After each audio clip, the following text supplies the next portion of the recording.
We cannot have him here. It is too dangerous. What if he has a reaction? What if he stops breathing? I could never forgive myself if something happened to him because of my cats. My mother-in-law said these words with such convincing concern, such apparent worry for my son's safety, that I almost believed her. Almost believed that she was keeping my 6-year-old away from family gatherings out of love, out of a genuine desire to protect him. But there was one problem with her story. One massive, glaring problem that took me months to fully understand. My son does not have allergies. Not to cats, not to dogs, not to anything. He has never had an allergic reaction in his life. He has never sneezed around animals, never broken out in hives, never had any of the symptoms that would indicate sensitivity to pet dander. My mother-in-law made it up. She invented an allergy, told everyone in the family about it, and used it as an excuse to exclude my son from every gathering at her house for nearly a year. When I finally discovered the truth, when I finally understood the depth of her deception, I did something I never thought I would do. I confronted her in front of the entire family, with a doctor's note in my hand and fury in my heart. But let me start from the beginning. My name is Christine Daly. I am 29 years old, and I have been married to my husband Eric for 7 years. We have one child, a beautiful boy named Aiden who is 6 years old. He has sandy blonde hair that falls into his eyes no matter how often I cut it, and bright green eyes that sparkle with curiosity, and the kind of gentle personality that makes strangers stop and comment on what a sweet child he is. Aiden is the light of my life. He is kind and imaginative and always eager to please. He loves animals of all kinds, from the bugs he finds in the garden to the neighbor's dog who licks his face every time we walk by. He draws pictures of cats and dogs and horses, talks about wanting a pet of his own someday, and watches every nature documentary he can find. The irony of my mother-in-law choosing cats as her fictional allergy is not lost on me. She took my son's love for animals and weaponized it against him. My mother-in-law, Judith Brennan, is a woman who has never liked me. From the moment Eric introduced us, I could feel her disapproval radiating off her like heat from a fire. I was not good enough for her son. I came from the wrong family, had the wrong job, held the wrong opinions. Nothing I did was ever right in her eyes. The first time I met Judith, she looked me up and down with an expression that made me feel like a piece of furniture she was considering for her living room and finding wanting. "So you are the girl Eric has been telling me about," she said. "Not nice to meet you. Not, I have heard so much about you." Just a flat statement followed by an evaluating stare. Throughout dinner that night, she asked me questions that felt more like interrogation than conversation. What did my parents do for a living? Where did I grow up? What were my career plans?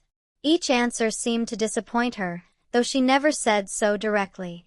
She just nodded slightly and moved on to the next question, her lips pressed together in a thin line of disapproval. Eric did not notice. Or if he did, he chose not to see it. "My mother is like that with everyone," he said when I brought it up later. "She takes a while to warm up. Give her time." I gave her time. Years of time. And she never warmed up. 4 years, I tried to win her over. I brought her flowers on Mother's Day, expensive arrangements from the nice florist downtown. She would accept them with a perfunctory thank you and never display them in her living room. I would see them days later, wilting in the kitchen, hidden from guests. I complimented her cooking even when it was oversalted or overdone.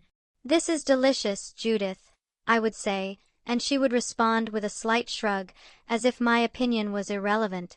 I bit my tongue when she made passive-aggressive comments about my housekeeping or my parenting or my career. "Some mothers prefer to stay home with their children," she would say pointedly, knowing I worked full-time. "I suppose everyone has different priorities." I attended every family gathering, every holiday dinner, every birthday celebration. I helped with cleanup and brought wine and made small talk with relatives who looked at me the same way Judith did. I told myself that with enough effort, enough patience, enough kindness, she would eventually accept me. She never did. And when Aiden was born, her disapproval extended to him as well. At first, I thought I was imagining things.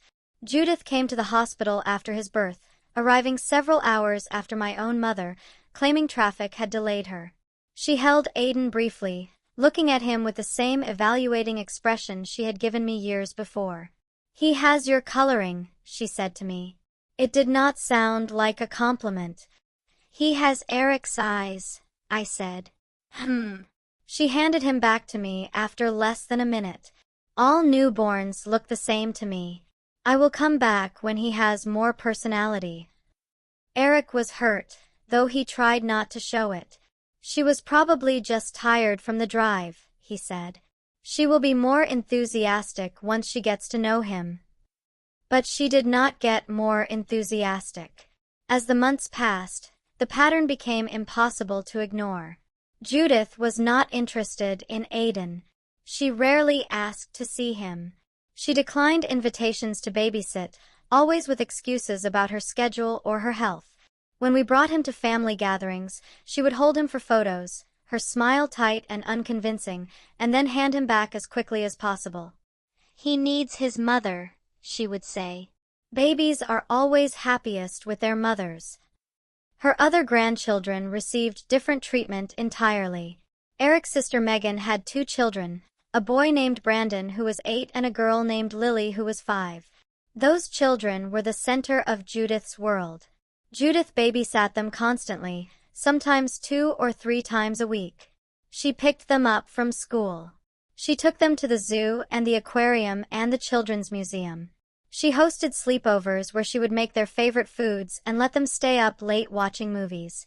I knew all of this because Megan talked about it constantly. "Mom is so wonderful with the kids," she would say. "I do not know what I would do without her." I smiled and nodded, not mentioning that Judith had never offered to babysit Aiden even once. Not mentioning that she had declined the few times I had asked, always with excuses about being too tired or having prior commitments. Judith took Brandon and Lily on special outings that she documented extensively on Facebook. Trips to the zoo with captions like, "My favorite boy and his favorite animals."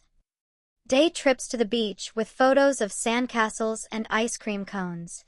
Christmas shopping expeditions where Brandon and Lily helped Grandma pick out gifts for the family. Aiden was never invited to these outings. Not once. She showered Brandon and Lily with gifts and attention and the kind of unconditional love that grandparents are supposed to give. Birthday presents for them were elaborate affairs, expensive toys and clothes and gift cards, always accompanied by handwritten cards full of affection. "To my darling Lily, the sunshine of my life." One card read. "To Brandon, my favorite young man in the world," said another. Aiden's birthday presents were different.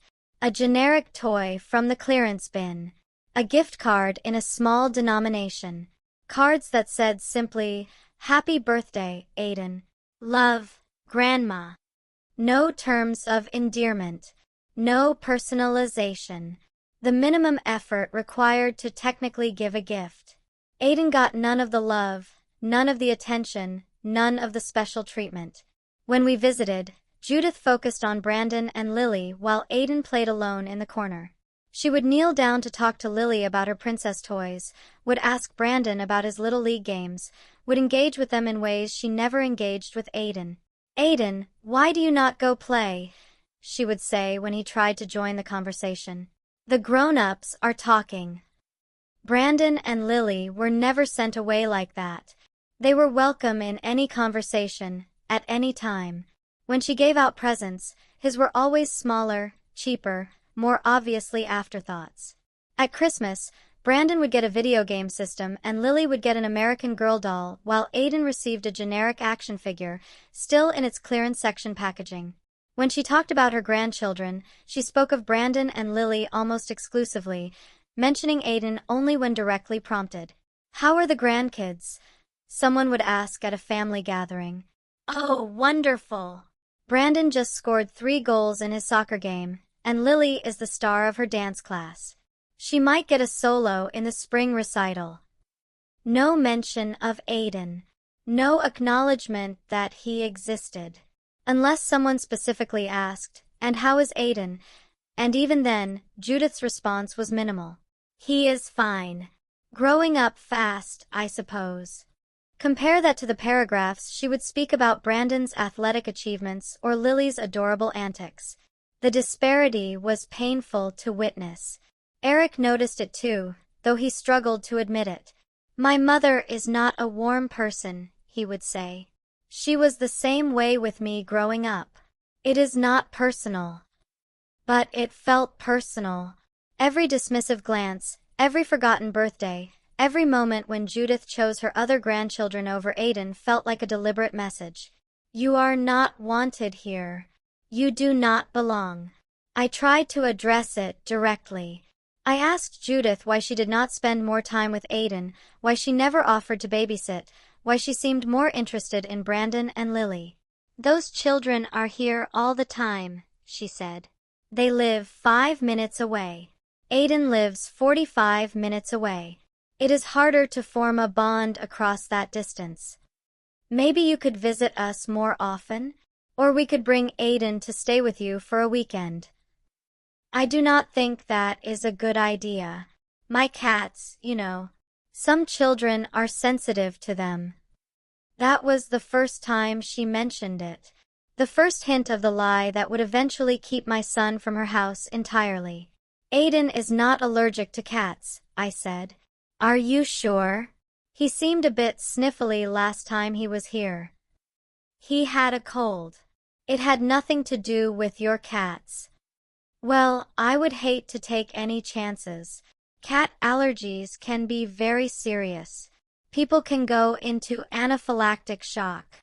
I dropped the subject, thinking it was just another of Judith's strange deflections. I had no idea it was the beginning of a calculated campaign to exclude my son. Over the following weeks, I noticed that Judith mentioned the allergy more frequently. At first, it was just in conversations with me. But soon, she began telling other family members. I found out through Eric's aunt, who called me one day with concern in her voice. "Christine, Judith told me that little Aiden has a cat allergy. I just wanted to check in and see if he is okay. I know those can be really serious." My stomach dropped. "Who told you Aiden has a cat allergy?" "Judith. She mentioned it at her book club last week. She said she feels terrible because her cats mean Aiden cannot visit, but she cannot get rid of them at this point." "Aiden does not have a cat allergy."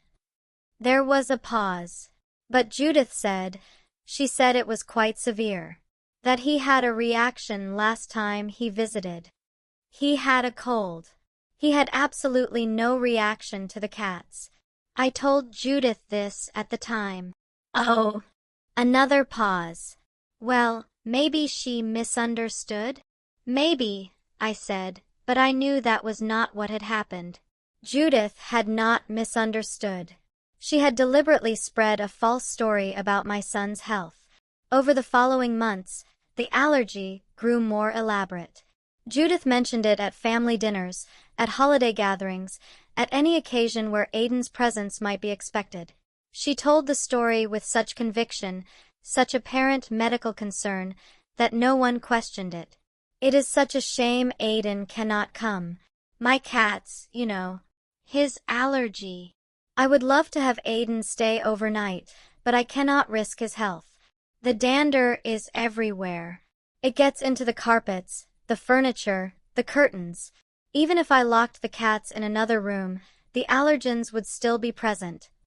Christine knows how serious cat allergies can be. We have to put Aiden's safety first.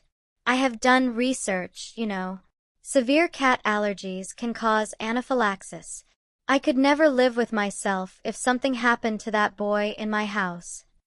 She said these things with such conviction, such apparent concern, that people believed her. Eric's sister Megan believed her. His aunts and uncles believed her. Even Eric started to wonder if maybe there was something to it. The lie grew more detailed with each telling. At first, it was just Aiden has a cat allergy. Then it became Aiden had a serious reaction to my cats. Then Aiden is severely allergic and could go into anaphylactic shock. Each version was more dramatic than the last, building a story that made Judith look like a concerned, responsible grandmother while justifying Aiden's exclusion. She even started claiming that she had consulted with medical professionals. "I spoke to my doctor about cat allergies," she told Megan, who relayed it to me. "He confirmed that even trace amounts of dander can trigger a severe reaction. I would need to have the entire house professionally cleaned, replace the carpets and upholstery, and rehome the cats to make it safe for Aiden. And at my age, that is simply not possible." She had created an elaborate fiction that positioned her as the victim. She was not excluding her grandson. She was being excluded by circumstances beyond her control. The cats were there first. Aiden's allergy was not her fault. She was doing the best she could in an impossible situation. "Are you absolutely sure Aiden is not allergic?" Eric asked me one evening. "My mother seems really convinced." "I am absolutely sure. He has been around cats multiple times. He has never had any reaction. Maybe he developed an allergy recently? That can happen, right?" "It can, but he has not. He was at your cousin's house last month, playing with their cat for hours. No sneezing, no hives, nothing." "Then why would my mother say he is allergic?" That was the question I could not answer. Why would Judith invent an allergy? What did she gain from keeping Aiden away from family gatherings? The answer, I eventually realized, was simple. She gained a child-free house. She gained family events where she could focus on Brandon and Lily without Aiden present. She gained control over who was welcome in her home and who was not. The lie gave her permission to exclude my son while appearing to be the concerned, caring grandmother. She was not rejecting Aiden. She was protecting him. She was not playing favorites. She was just being cautious about his health. It was brilliant, in a twisted way. And it worked. For nearly a year, Aiden was excluded from almost every family gathering at Judith's house. Thanksgiving came and went without us. "Too risky," Judith said. "The cats will be everywhere, and with all the food and commotion, I might not notice if he starts having a reaction." Christmas was the same. The whole family gathered at Judith's house, except for Aiden, who stayed home with a babysitter while Eric and I attended without him.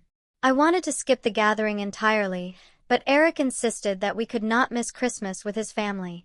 "It is just 1 year," he said. "Once Aiden is older and we know for sure about the allergy, we can figure something out." "There is no allergy to figure out. Your mother is lying." "Why would she lie about something like that?" "I do not know. But I know my son, and he is not allergic to cats." Eric did not believe me. Or rather, he did not want to believe me. Believing me meant accepting that his mother was capable of such calculated cruelty, and he was not ready to face that. So Aiden missed Christmas at Grandma's house. He stayed home with a babysitter, a kind college student named Emily who played games with him and made him hot chocolate and tried to keep him distracted while I sat at Judith's table feeling sick with guilt. The whole family was there. Brandon and Lily were opening presents under the tree, shrieking with delight at each gift. Judith was photographing everything, posting pictures to Facebook with captions like, "Christmas magic with my grandchildren." There were matching Christmas pajamas for Brandon and Lily, special stockings with their names embroidered on them, personalized ornaments on the tree. None of those things existed for Aiden. He was not in the photos. He was not mentioned in the captions. It was as if he did not exist. I sat through that dinner with a smile frozen on my face, making conversation, pretending everything was fine. But inside, I was breaking. My son was at home, probably wondering why he could not be with us, probably asking Emily when Mommy and Daddy were coming back. I called home during dessert, stepping outside onto Judith's porch to check in. "How is he doing?" I asked Emily. "He is great. We just finished watching his third Christmas movie. But he did ask why he could not go to Grandma's house. What did you tell him? I said you would explain when you got home. Thank you, Emily. We will be back soon. I hung up and stood on the porch for a few minutes, looking at the Christmas lights twinkling on Judith's perfectly manicured bushes, listening to the laughter and conversation from inside. My son was across town, excluded from this moment, because his grandmother had told a lie. He missed Easter. The whole family gathered at Judith's house for an egg hunt in her enormous backyard. Brandon and Lily ran around finding eggs while Aiden stayed home. Judith posted pictures of her grandchildren in their Easter best. My son was not in any of them. He missed Judith's birthday party, a big celebration for her 60th that included a catered dinner and a live band. Too risky, Judith said when I suggested we might bring Aiden just for a few hours. There will be so much going on. I might not notice if he starts having trouble breathing. He missed Brandon's 8th birthday party, a superhero-themed extravaganza at a local party venue. It is at my house afterward, Judith explained. The children will be coming back here for cake. The cats will be everywhere. He missed Lily's dance recital celebration. He missed the 4th of July barbecue.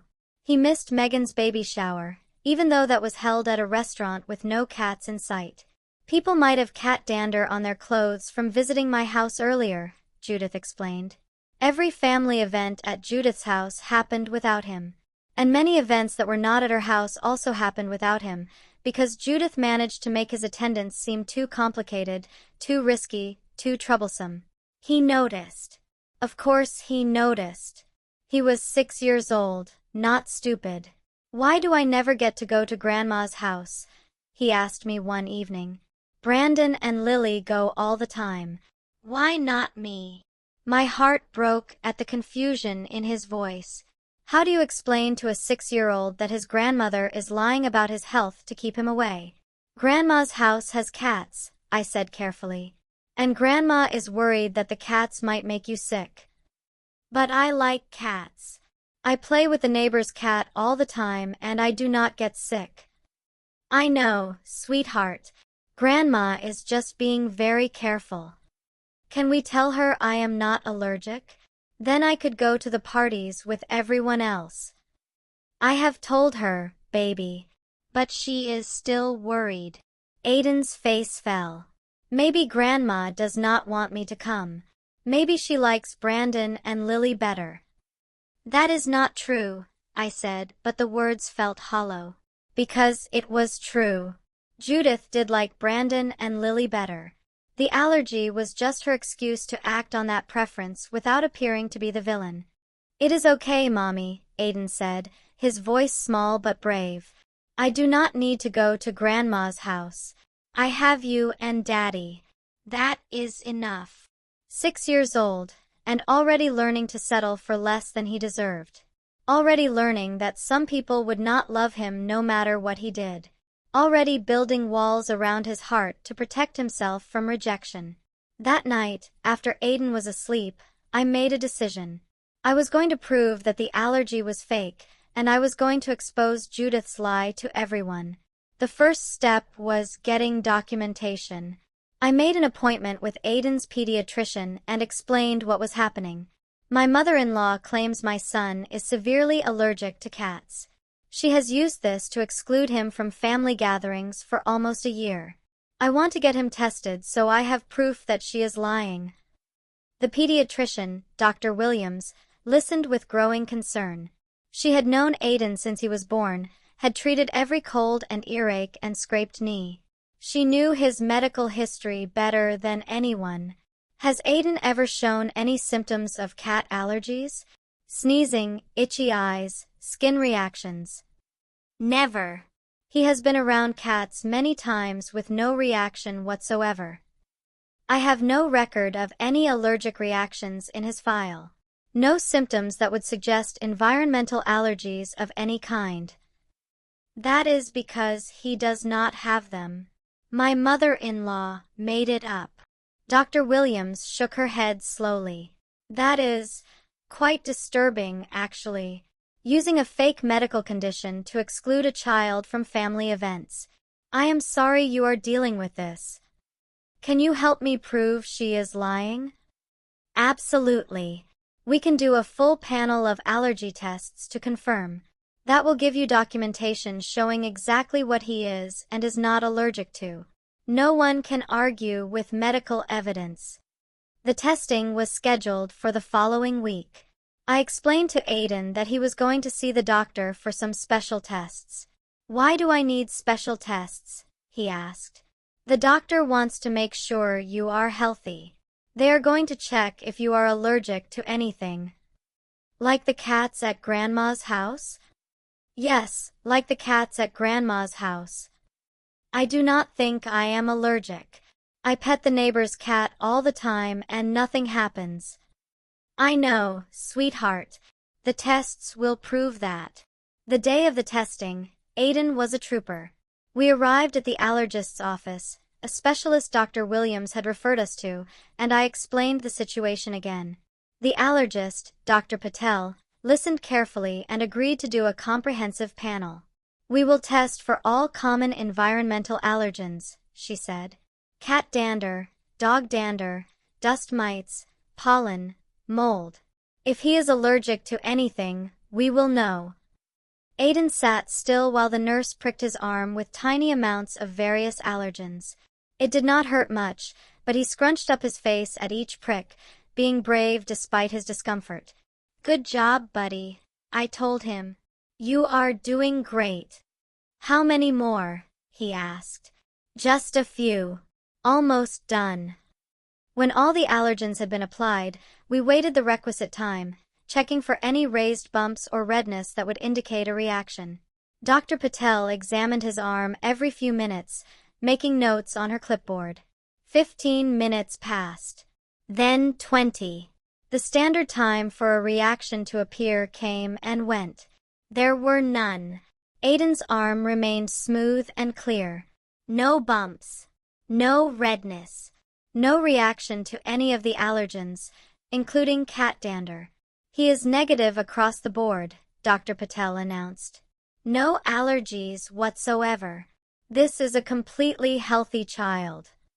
Can I get that in writing? Absolutely. I will prepare a full report documenting the test results. This is official medical documentation that shows he has been tested for all common environmental allergens, including cat dander, and has no allergies. She handed me a preliminary letter while I waited, a summary of the findings with her signature and the office seal. I held it like a precious artifact, because that is what it was. Proof. Evidence. The truth.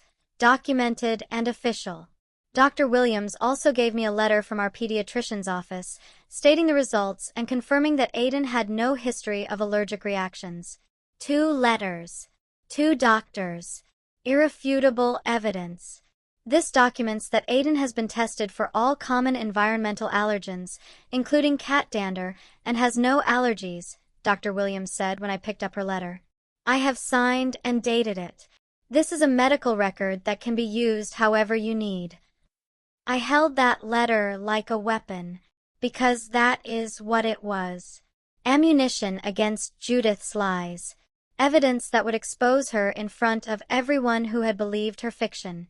The next family gathering was Christmas dinner. The whole family would be there, aunts and uncles and cousins. Everyone who had heard about Aiden's allergy. Everyone who had accepted without question that my son could not be present because of his health. I was going to change that. I told Eric about my plan the night before. I showed him the allergy test results, the letter from Dr. Williams, the documentation that proved his mother had been lying. He stared at the papers for a long time, his face cycling through emotions. Confusion, disbelief, anger, sadness. She made it up, he said finally. My mother made up an allergy to keep Aiden away.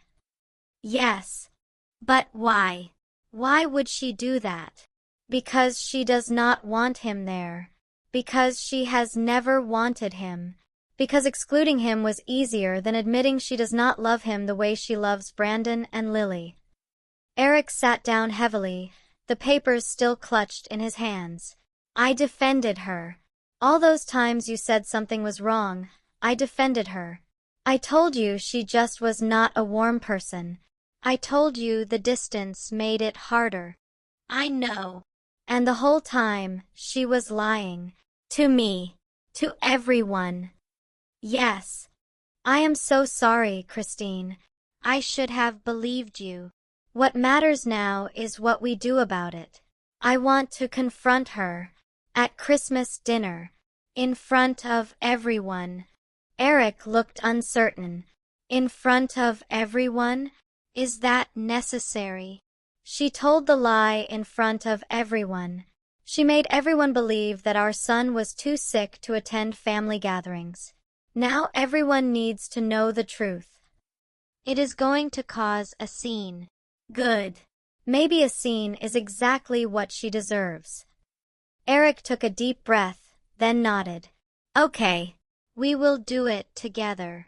Christmas dinner at Judith's house was the usual elaborate affair. A massive tree in the living room, decorated with ornaments collected over decades. A table set with fine china and crystal glasses. The smell of roasting turkey filling the house. The decorations were perfect, as they always were. Judith had spent weeks preparing, stringing lights and hanging garlands and arranging the nativity scene on the mantel. The house looked like something from a holiday magazine. Everyone was there. Eric's sister Megan with her husband and kids. His aunts and uncles. His grandmother, 90 years old and sharp as ever. About 15 people in total, gathered to celebrate the holiday. And this year, for the first time in almost a year, Aiden was with us. We arrived a few minutes after the scheduled time, deliberately. I wanted everyone to be there when we walked in. I wanted witnesses. Judith noticed immediately. Her face went pale when she saw Aiden walk through the door, holding my hand, dressed in his nicest Christmas outfit, a little suit with a red bow tie that he had chosen himself. What is he doing here? She hissed at Eric.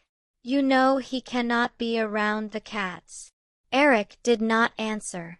He just looked at me. Actually, I said, stepping forward, my voice calm and clear, he can, because he is not allergic. The room was starting to pay attention now. Side conversations died away. People turned to see what was happening. Of course he is allergic. We have discussed this multiple times. No. You have claimed this. Without evidence. Without ever asking us. You just decided that my son was allergic to cats and used it to keep him away from your house. I was protecting him. Cat allergies can be very serious. He does not have a cat allergy, Judith. He has never had one. I had him tested. I pulled the letter from Dr. Williams out of my purse and unfolded it. My hands were steady despite my racing heart. I had practiced this moment in my head for weeks. I was ready. Judith's eyes went wide when she saw the official letterhead, the medical seal, the doctor's signature. This is a medical document from Aiden's pediatrician, I said, loud enough for everyone to hear. It states that Aiden has been tested for all common environmental allergens, including cat dander, and has no allergies. None. Zero. Your story was a lie. The room had gone completely quiet. Everyone was watching, their holiday cheer forgotten as they realized something serious was happening. I could feel their eyes on me, on Judith, on Aiden who stood beside me looking confused but brave. I do not know what you are talking about, Judith said, but her voice wavered. She was not used to being challenged. She was not used to having her stories questioned. I thought he was allergic. I was just being careful. You thought he was allergic based on what? He never showed any symptoms. He has been around cats multiple times with no reaction. You made it up, Judith. You invented an allergy so you would have an excuse to exclude my son. That is ridiculous. Why would I do that? Because you do not want him here. Because you have never wanted him. Because excluding him was easier than admitting you do not love him the way you love Brandon and Lily. The words hung in the air. No one spoke. Megan's husband shifted uncomfortably. One of Eric's aunts put her hand over her mouth. That is not true, Judith said, but her voice was weak. Is it not? For almost a year, Aiden has missed every family gathering at this house. Every holiday, every birthday party, every celebration. Because you told everyone he was too sick to be here. And the whole time, you were lying. Eric stepped up beside me, his presence a wall of support. Mom, why did you do this? Why would you lie about something like that? Judith's composure cracked. Her carefully maintained facade of the concerned grandmother shattered under the weight of evidence she could not refute. I was not lying. I was mistaken. Mistaken about what? You never asked us about allergies. You never suggested he see a doctor. You just announced that he was allergic and refused to hear otherwise. He seemed sniffly once. I thought he had a cold, I interrupted. I told you that at the time. You chose not to believe me. I was being cautious. You were being cruel. You used a fake medical condition to exclude a 6-year-old child from his own family. Do you have any idea how that made him feel? Judith looked around the room, searching for allies, finding none. Everyone was staring at her with expressions ranging from confusion to disgust. Aiden asked me why he never gets to come to Grandma's house, I continued. He asked if you liked Brandon and Lily better than him. He said maybe you did not want him to come. And the worst part is, he was right. You do not want him here. You have never wanted him here. The allergy was just your excuse. That is not true. I love Aiden. Then act like it. Apologize to him. Apologize to all of us. And start treating him like the member of this family that he is. Judith stood frozen, her face pale, her hands trembling. The whole room waited for her response. Finally, she spoke. I am sorry. I should not have. I did not mean to hurt anyone. It was not a good apology. It was defensive and vague and did not actually acknowledge what she had done. But it was something. Eric knelt down to Aiden's level. Hey, buddy. Grandma is sorry she said you could not come to her house before. You are going to be able to come to all the parties from now on, okay? Aiden looked at his grandmother, then at me, then back at his dad. Okay, he said quietly. Can I pet the cats? Everyone laughed, the tension breaking slightly. Aiden had no idea what had just happened, what battle had been fought on his behalf. He just knew that he was finally here. Finally included, finally part of the family gathering he had been excluded from for so long. I let him pet the cats. He sat on the floor with them, gentle and delighted, showing absolutely no sign of the allergy his grandmother had invented. Several family members watched, noting his lack of reaction, understanding now the full extent of Judith's deception. The rest of Christmas dinner was awkward but functional. People ate and made small talk, deliberately avoiding the elephant in the room. Judith was subdued, speaking little, avoiding my eyes. Eric stayed close to me and Aiden, a protective presence. After dinner, Eric's aunt pulled me aside. I want you to know that I believe you, she said. I always thought there was something strange about this allergy story. Aiden seemed perfectly healthy to me. Why did you not say anything?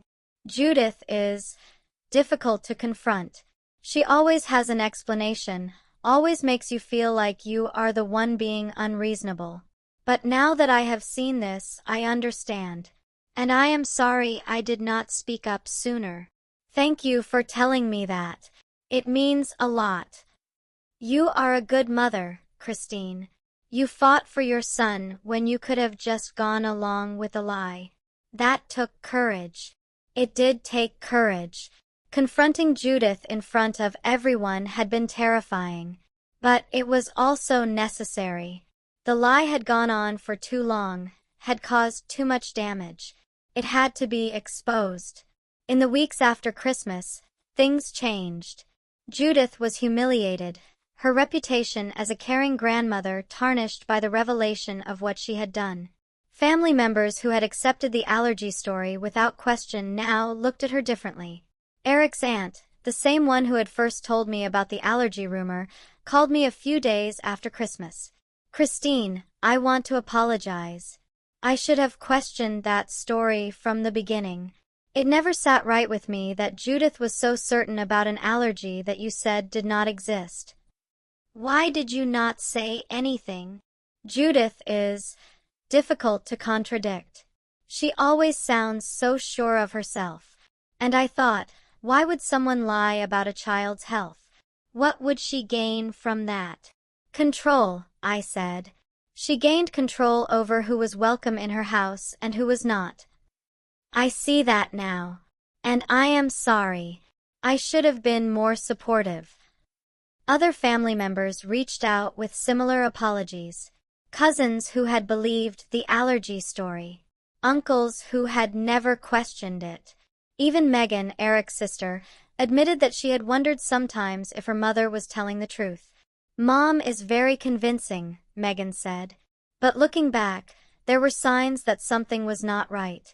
She was too invested in the allergy story. She kept elaborating on it, adding details. That is not how someone talks about a genuine medical concern. "Why did you not say anything?" "Because she is my mother. And because I did not want to believe she would do something that cruel." The revelation split the family. Some people were willing to forgive Judith, to accept her excuses about being mistaken and overly cautious. Others were angry, seeing the pattern of behavior that I had been pointing to for years. Eric's grandmother, 90 years old and sharp as ever, was among the angriest. "I raised my daughter better than this," she said to me privately. "At least I thought I did." To lie about a child's health. To exclude her own grandson. "I am ashamed of her. What should we do?" I asked. "Make her earn your trust back. Do not let her off the hook just because she says sorry. Words are cheap. Actions are what matter." It was good advice. She made efforts to include Aiden after that. We received invitations to family gatherings, every single one that happened at her house. She called before each event to confirm we were coming, to assure us that Aiden was welcome, to ask if there was anything special she could do to make him comfortable. She asked about him during phone calls. "How is Aiden doing? What is he interested in these days? Does he still love animals?" She bought him a nicer birthday present than usual, something that actually reflected his interests. A telescope, because he had mentioned wanting to look at the stars. It came with a handwritten card that said more than any of her previous cards. "To Aiden, my wonderful grandson. I am sorry for the time we lost. I hope this helps you see the wonders of the world. Love, Grandma." The effort was visible. Judith was trying to make amends in ways she had never tried before. Whether it was genuine remorse or fear of further exposure, I could not say. But the behavior had changed. Aiden noticed the difference. "Grandma is being really nice to me," he said after one visit. "She played a game with me and everything. She never did that before. How does that make you feel?" "Good, I guess. A little weird. But mostly good. I am glad she is being nicer." "Me too. Do you think she really likes me now?" That was the question I could not answer. Did Judith really like Aiden? Had her heart changed, or just her behavior? Was she making an effort because she wanted to, or because she had been caught and had no choice? "I think she is trying," I said carefully. Sometimes people do not know how to show love until they learn. Maybe Grandma is learning. That is good. Everyone should know how to show love. Yes, sweetheart, everyone should. But the damage was done. I knew who Judith really was now. I knew she was capable of lying to exclude a child, of manipulating everyone around her to serve her preferences, of maintaining a fiction for almost a year without guilt or remorse. I never fully trusted her again. I never left Aiden alone with her, not for babysitting, not for overnights, not even for short visits. I always watched for new lies, new manipulations, new ways she might try to exclude or diminish my son. And I made sure Aiden understood something important. I told him, in age-appropriate terms, what had happened. Grandma made a mistake, I said. She told people you were allergic to cats when you were not. That is why you did not get to go to her house for a while. Why did she say that? I think Grandma was confused about how she felt. But she knows now that she was wrong, and she is going to do better. Am I really not allergic to cats? You are really not. The doctor tested you and everything. You can play with cats anytime you want. Aiden smiled. Good. I like cats. I know you do, sweetheart. Mommy, thank you for making it so I could go to Grandma's house. You are welcome, baby. You should always be able to go where your family is. That is what family means. Aiden is 8 years old now. His relationship with his grandmother is not close, but it exists. She includes him in gatherings. She remembers his birthday. She makes an effort, however superficial, to treat him like her other grandchildren. The disparity has not completely disappeared. Brandon and Lily still get more of Judith's attention, more of her enthusiasm, more of her unconditional love. When we visit, I still notice the way she lights up when they walk in the room, a brightness that is not quite there for Aiden. But the overt exclusion has stopped. The lies have stopped. That is something. Aiden has developed his own understanding of the situation. He knows his grandmother treated him unfairly when he was younger. He knows about the allergy lie, though I have framed it as a mistake, rather than a deliberate deception. He is old enough now to see the favoritism when it happens, to notice when Brandon gets praised more effusively or when Lily gets a bigger portion of dessert. It is okay, Mom, he told me recently after a visit where Judith had been particularly focused on Brandon's baseball achievements. I know Grandma likes them better. It does not bother me as much anymore. Why not? Because I have you and Dad. And my friends, and Grandma and Grandpa on your side. I have lots of people who love me the same as everyone else. Grandma Judith is she is like a bonus grandma. Nice to have, but not necessary. I had to turn away so he would not see my tears. My 8-year-old son had developed a healthier perspective on family than many adults ever achieve. He had learned that some people's love comes with conditions, and that the right response was not to chase that love, but to appreciate the unconditional love he already had.